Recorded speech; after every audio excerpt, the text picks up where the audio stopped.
acknowledgement receipt. Tama po ba, Mr. Chair, yung nakikita dun sa mga petsa at mga pirma dun sa acknowledgement receipt? Tama po ba, Mr. Chair, yung nakikita ng aking mga mata?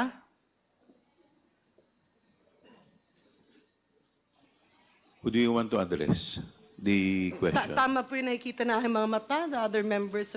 For that, Mr. Chair, can I move further? Sir Lemuel, ito po ba ay kapareho ng ballpen na ginamit mo? Yung ballpen ba na ginamit ng mga pumirma at nagsulat ng petsa ng acknowledgement receipts ay kapareho dun sa ballpen na pinipirma mo? Mr. Lemuel, Yes. Your Honor, maybe before I answer the question, can I respectfully request the committee if we can just take down my signature because I believe the committee hearing currently is public and I'm afraid that merong baka it would Sige. parang may data privacy issue, but I will answer. Yeah, Mr. But I will Chair, answer. can we request to stop showing this document? Anyway, naitanong ko na po. Our apologies for that, Mr. Thank Orton. you. Thank you, Your Honor. I'm not familiar with the acknowledgement receipts that was shown. I haven't seen. Ano po, I'm not Mr. familiar. Chair, yung ginagamit yung pampirma? I actually have samples here. This year, I changed the pen that I have been using. Pwede mo pang may pakita yung fountain It's pen? this one. It's not a fountain pen, but it's a felt tip pen po. Okay, at ang kulay niya ay ano po? The color is deep indigo. Yung pirma po kanina, Mr. Chair, anong taon yon? 2023, if So- I'm not mistaken, yeah. So, Mr. Chair, Mr. Ortonio, ano pong ginagamit yung pangpirma noong 2023? 2023, I've been using, it's a blue pen. Sometimes I still use it for writing. It's, Ayan po, yan ata This one. yung pen na galing ng PSDBM, di ba? Pero mukhang hindi It's a po pilot. yan ang lumalabas sa pirma mo kanina. because that was my signature, I believe, for one of my replies in one of the invitations here sa committee. So sige, diretsuin ko na lang, Mr. Chair. Ano yung ginamit mong pen sa pirma mo nung dokumentong pinakita? It's this one. It's my felt tip pen po. What do you call it? It's a felt tip pen. Felt tip pen. Uh-huh. So, Mr. Chair, I'm not sure, no, because we are not penmanship experts here. Baka meron naman tayong acknowledgement receipt dyan. Pwede bang makasulat ng konti si Mr. Ortonio using that pen para lang makita natin yung shade? That Comsec, is pwede possible. po ba pakibigyan ng ano? Mr. Chair, and in addition to what Congresswoman Garin is saying, pati po si COS Zulaika Lopez gumagamit din ng fountain pen na may ink na blue. Tama po. That's correct, Your Honor.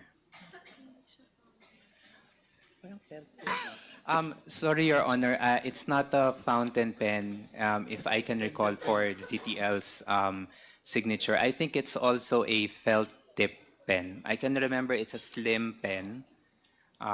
So Okay, it's not Mr. a Chair, fountain pen. can I have an additional question? Sa Office of the Vice President po, or sa Department of Education, sino-sino po ang gumagamit ng felt tip pen? Pasensya na po, bago ko lang po kasi narinig yun. Yeah, so, Mr. Chair, parang ang medyo magkapareho ng klase ng pen ang ginagamit ni Attorney Zulaika Lopez at ni Ginoong Lemuel Ortonio. So, Mr. Chair, my pending question is, Sir Lemuel, sa OVP po at sa Department of Education, sino-sino pa po ang gumagamit ng ganitong klaseng pen? For the OVP, Your Honor, I'm not sure who else uses a felt tip pen when they sign documents, but I do sign using felt tip pens starting this year. Sino-sino pa po ang gumagamit ng ganyang klaseng pen? Ikaw, si And then- Attorney Zulaika Lopez, sino pa po? And then from time to time, it's Attorney Laika Lopez. And the others, I'm not familiar anymore. How about the Vice President? The Vice President uses a different pen po when she signs. So more or documents. less sa pagkakaalam nyo, kayong dalawa lang ni Attorney Lopez ang gumagamit ng ganitong pen. That's correct, Your Honor. From the DepEd, Mr. Chair, baka matanong natin si Ma'am Farda. Good evening, ma'am. I have Before no... I recognize sorry. Ma'am Paharda, Sunshine, the chair would like to recognize the Honorable Robert Ace Barbers from the 2nd District of Surigao del Norte. Please continue, Mr. Chair, thank you, Ms. Mr. Sunshine Chair. Parda. As to your question, Honorable Garin, I have no knowledge po kung sino ang gumagamit or kung may gumagamit po ba ng felt tip pen sa Department of Education. It's also my first time to hear of such a pen po. So, Mr. Chair, I haven't really seen some of the acknowledgement receipts. Sa mga acknowledgement receipts, meron po bang ganito kataba yung sulat? Sa mga acknowledgement receipt po in the possession of our committee secretariat, meron bang mga pirma o mga sulat na ganito kataba, kapareho ng pirma at sulat ni Ma'am Zulaika Lopez at ni Ginoong Lemuel Ortonio?